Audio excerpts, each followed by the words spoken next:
gonna be safe and sound tonight. Hello, and today we have a video about 8th grade algebra. I believe it was 8th grade, maybe 9th grade. So this is the landlord tax and child tax formulas. These are a really big foundational part of the social contract. And then, of course, the other two is the electric tax, which is modeled after the income tax brackets, which is a good model, good process for certain applications, not for all applications. And then the sin tax is pretty much just a flat tax. So, moving on, we have the formula to calculate per unit taxation. So you have your slope. Let y equal your slope. And then you have your x equal number of units and z is number of free units.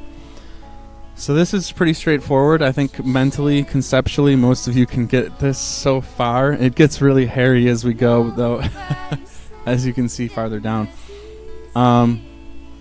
Yeah, so if you have 4 units, you do minus z, you have 2 units, and then you multiply by the tax slope, and that's your per unit tax. So then you have to calculate your total tax. You take this formula here and multiply by x minus z. So once again, the same thing. So you calculate out the y, and now you have x minus z times yx minus yz. Are you still with me yet?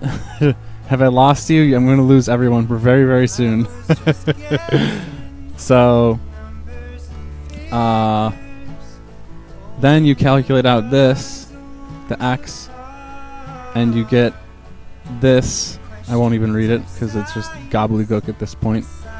And then you multiply by the z minus times y minus x.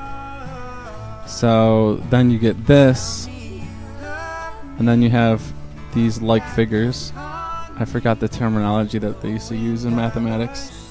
But you can only combine your algebraic variables if they have the same multiplicative variables, if they have the same multipliers. Man, I would probably be a terrible math teacher, wouldn't I? Oh God.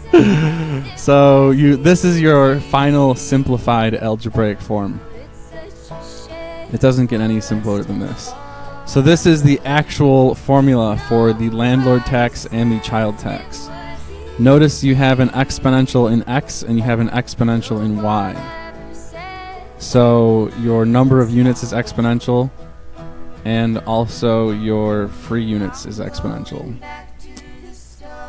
And the y, in turn, makes the whole tax rate exponential because that's the way it is. In the social contract, you notice that 24 units of apartments is almost double that of 16 units, I believe, something like that. Or it might be a little bit more than double. I haven't looked at it recently. So notice a 50% increase in units results in a 100% increase in your total tax burden. So that's very interesting. People can maybe play with this bottom formula and make some different graphs with it and different line graphs with it, but I have not done that for this video. Anyway, I think that's it for the mathematics. I hope you enjoyed it, and thank you, and have a nice day. It's over. Nobody wins. If you want to see a new and better world come to fruition, as I do, then like, share, and subscribe. You can find an incredible amount of math, knowledge, and 3D renders by clicking on the channel name.